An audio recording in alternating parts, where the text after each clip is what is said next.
Bom, então nesse vídeo eu vou dar alguns exemplos de cifra de substituição, três em específico, que são três com uma importância histórica alta e também são três das mais conhecidas. É claro que tem uma infinidade, se você pesquisar cifras de substituição no Google vai aparecer uma lista imensa com várias. Eu não vou falar de todas, obviamente, eu só vou falar então de três. A primeira que eu vou falar é a cifra de César. Ela foi usada no período lá do fim da República Romana e o início do Império, principalmente para fins de encriptar mensagens para fins militares, né? Mensagens militares. Fim da República e início do Império calha mais ou menos com a época de Jesus Cristo mesmo. Então, meados ali do primeiro século antes e primeiro século depois de Cristo.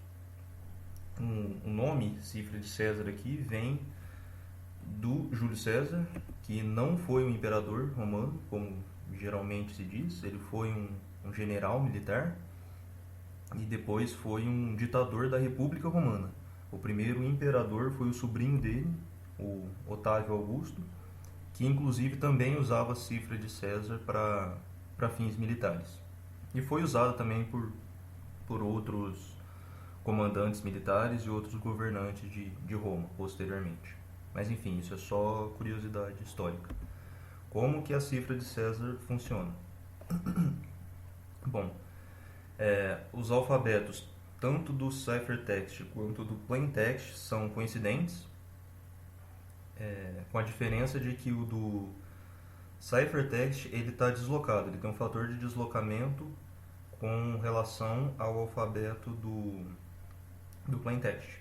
A chave nesse caso é simplesmente o número que representa esse deslocamento. Seria um número entre 1 e 25, ou que você também poderia pensar como uma letra entre A e Z.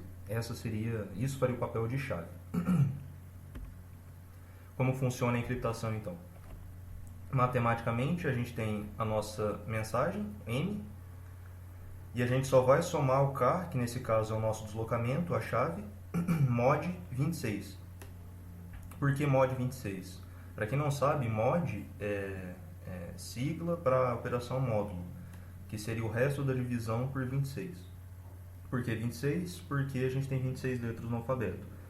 E o que a gente quer é que depois que a gente passe da letra Z, a gente retorne ao início do alfabeto. Então, no caso, a letra que sucede Z seria o A, e assim por diante. A, B, C, D. Por isso, mod 26. Se o número for menor do que 26, o número vai ser a própria letra. Se for maior, a gente vai subtrair 26 e ele vai ser o correspondente a uma letra do alfabeto. Por exemplo, se fosse 28. 28 mod 26 vai dar 2, que corresponde ao B, nesse caso. Para decriptar a mesma coisa, só que com o sinal trocado. Significa só que a gente vai agora fazer o deslocamento inverso para obter o texto que a gente tinha originalmente. Os principais ataques para esse tipo de cifra é a análise estatística, análise de frequência, no caso, só que o principal é a força bruta. Por quê? Porque só tem 25 possibilidades aqui. Em qualquer computador hoje, por mais fraco que o computador seja, ele dá conta de fazer isso em uma fração de segundos. São 25 possibilidades para um computador, não é nada. Ele consegue testar todas de forma muito rápida. Então, é uma cifra completamente quebrável, ela não é segura. E aí você pode se perguntar, né? Nossa, mas no Império Romano eles usavam ela para encriptar mensagem militar, que é uma coisa importante, né? Mas aí tem que ver pelo contexto. Na época não existia computador e os inimigos do Império Romano, no caso, a maioria não sabia sequer a língua, como era a língua falada em Roma, e muitos, na verdade, nem sabiam ler ou escrever, eram analfabetos. Então, para a época, essa era uma cifra segura. Dificilmente era quebrada na época. Hoje em dia ela já é completamente obsoleta. Essa animaçãozinha, ela mostra a cifra de César na prática. A gente está encriptando aqui no caso a palavra Ganesh com rotação 3, no caso, o deslocamento é 3. Então o que a cifra de César faz é ela pega cada letra e desloca 3 posições à frente. Para decriptar a gente só teria que andar 3 posições para trás e voltaria em Ganesh novamente. A segunda cifra que eu vou falar é a chamada de cifra de Vigenère. Muito embora ela receba o nome do Blaise Vigenère, esse cara, ela não foi criada por ele, ela foi criada pelo Giovan Battista Belazzo, em 1553. O Vigenère, ele criou a cifra que eu vou falar depois dessa daqui. A cifra de Vigenère ela foi considerada por bastante tempo uma cifra robusta, bastante segura, desde o século XVI, que foi quando ela foi criada, até meados do século XIX, que foi quando começou a aparecer as primeiras formas de ataque realmente eficientes contra ela, que aí ela acabou se tornando obsoleta. Hoje ela basicamente não é usada, pelo menos não para coisas que realmente exigem uma segurança. Como que ela funciona? A gente precisa de uma chave, e essa chave é um conjunto fixo de letras, que não pode ser uma sequência só de letras As e daqui a pouco vai ficar claro por quê. A gente usa aquele tableau de Vigenère, que é aquela tabela que eu mostrei no último vídeo, onde a gente tinha na primeira linha o alfabeto do plaintext, na coluna o alfabeto da chave, e todas as letras no meio correspondiam ao alfabeto do ciphertext. E aí a gente sempre ficava olhando linha e coluna para ver qual que era o caractere que apareceria no nosso ciphertext. Uma forma alternativa de pensar na cifra de Vigenère sem aquela tabela é pensar que ela é uma cifra de César, caractere a caractere. Ela funciona da mesma forma que César, só que ela tem um deslocamento diferente para cada letra. Nesse caso você vê aqui que matematicamente é igual a de César, só que agora tem esse subíndice I aqui. Esse I corresponderia ao 10º caractere do plaintext. E aí nesse caso o que daria o deslocamento seria a letra da chave, cada caractere da chave. No caso a gente teria a letra A sendo o deslocamento 0 ou 26, seria não deslocar nada, e o Z o deslocamento 25. Então para cada letra da chave a gente tem um número que corresponde ao deslocamento que vai ser aplicado àquela letra na nossa mensagem, no nosso plaintext. Para decriptar é a mesma ideia, só que fazendo a rotação contrária agora, né? Fazendo o deslocamento inverso, por isso que só aparece o sinal negativo aqui. Aqui, como agora a gente tem o deslocamento de 25 possibilidades, só que para cada caractere, dependendo do tamanho da nossa mensagem, o número de possibilidades cresce muito, muito grande. Então, para o caso da cifra de Vigenère, o ataque brute force não é eficiente igual é no de César. A gente tem um ataque conhecido como o ataque ou teste de Kaczynski, que ele consiste em a gente ficar detectando padrões, a frequência com que aparecem certos padrões na mensagem. Por exemplo, ver a sequência de caracteres que se repetem ao longo da mensagem e ver a distância que essas repetições aparecem. Isso pode dar uma intuição para a gente de qual que seria o tamanho da chave. E quando a gente sabe o tamanho da chave na cifra de Vigenère, fica bem mais fácil fazer um ataque de força bruta. Esse teste de Kaczynski ele é um ataque mais elaborado. Eu não vou mostrar ele aqui agora. A gente vai mostrar ele na aula ao vivo do Ganesh, então não perca. Lá a gente vai mostrar na prática como é que quebraria a cifra de Vigenère. Assim como na cifra de César aqui tem uma animaçãozinha.